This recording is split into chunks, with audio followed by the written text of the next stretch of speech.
Good morning, friends. Welcome to SBI Securities morning podcast.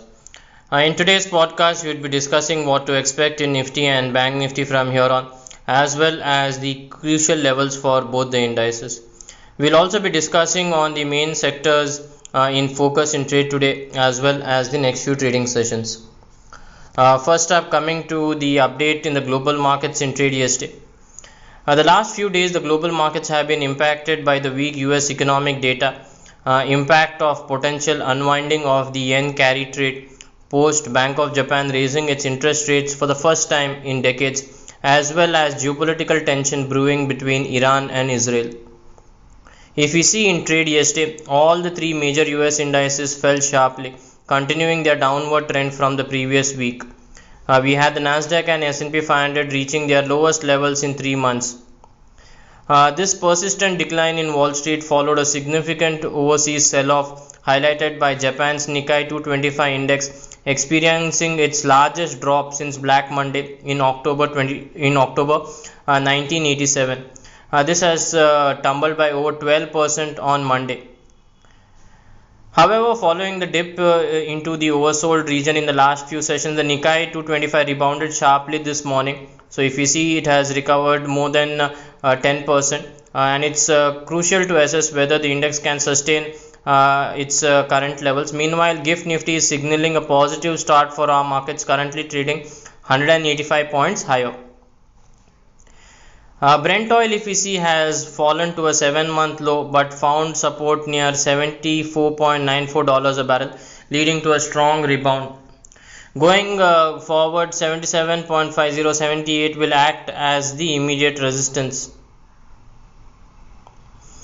Amidst the growing uncertainty regarding the recession as well, the US dollar index has reached its lowest levels in 7 months, which is beneficial for emerging markets like India.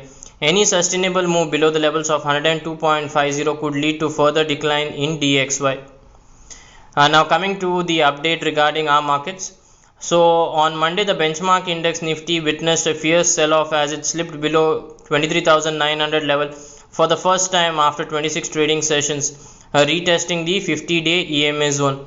It has fallen below the budget day's low. However, the 50-day EMA has provided support and helped Nifty to recoup some of the losses before ending the session about 24,000 with a loss of 2.68%. Most noteworthy, Nifty has slipped below its 20-day EMA level for the first time after 41 trading sessions. So going ahead, 23,900 will act as the immediate support for the index. Any sustainable move below the levels of 23,900 will lead to further selling pressure in the index. In that case, the zone of 23,750 will act as the next crucial support for the index, while on the upside, considering the gap up opening zone, 24,340 will act as the immediate hurdle for the index. It is extremely important to see whether the gap up sustains or not. On the derivative front, August futures ended lower by 2.46%, and the cumulative open interest of the current next and far series has dipped by about 2.10, indicates overall long unwinding. Coming to the option chain data, so we witnessed 24,200 strike has significant call open interest, followed by 24,300 strike, and on the put side, 24,000 has substantial open interest, followed by 23,800.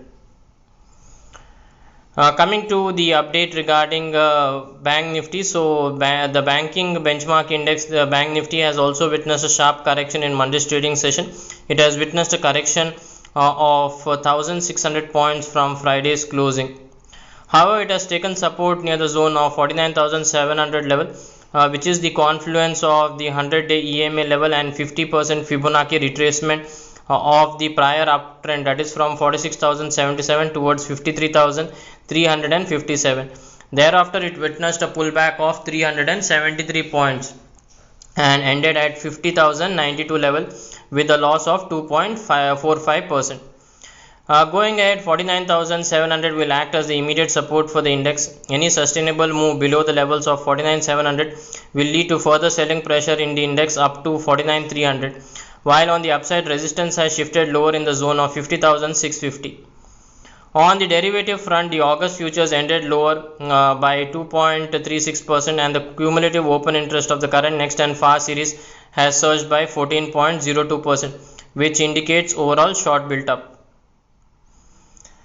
Coming to the option chain data, if we see 50,500 has a significant call open interest followed by 51,000 strike, and on the put side we witness 50,000 has substantial open interest followed by 49,500 strike.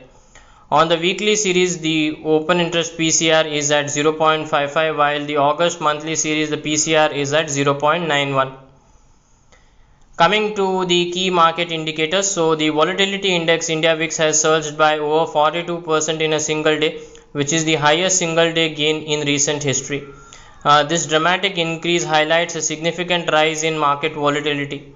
Going ahead, any sustainable move above the levels of 22.50 will lead to further upside rally in India VIX up to 25 followed by 26.5 in the short term. If we see, the advanced decline ratio was largely tilted in favor of the decliners, which indicates the internal strength of the market has weakened significantly. Coming to the key sectors, so on Monday all the sectorial indices ended on a negative note.